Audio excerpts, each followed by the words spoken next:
मी अरुण घोडके. शिवचिंतन. स्वराज्याच्या आरमाराची रचना अगदी स्वतंत्र होती. देशाचा संरक्षणाचा एक भाग होता. स्वराज्याच्या आरमारात मोठ्या जहाजांच्या पेक्षा लहान जहाजांचा भरणा अधिक होता.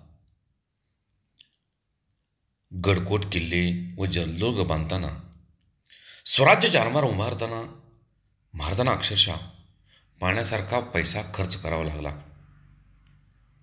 बरेचसेच सैन्य, युद्ध साहित्य नौकावर व जलदुर्गावरती सज्ज ठेवावे लागले. भूदल, घोडदल, उंटदल, अगर गजदलसारखा दलांचा नित्य व वाटेल तसा वापर योग्य तिथे होत नव्हता. तरीसुद्धा तोफा, बंदुका, दारुगोळा व सैन्य सुसज्ज ठेवून त्यांनी दुर्गात जागता पहारा ठेवला. स्वराज्यामध्ये उंटदल आणि गजदल हे फार अल्प प्रमाणात वापरले गेले.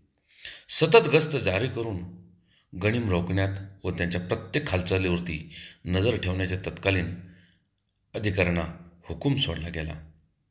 या देशाच्या प्रजेची, तिच्या सत्वाची, तिच्या स्वातंत्र्याची व मालमत्तेची खऱ्या अर्थाने काळजी घेणारे दुसरे तिसरे कोणी नसून केवळ शिवछत्रपती होते हे साऱ्या जगाला त्यांनी दाखवून दिले. बहुत काय बोलणे.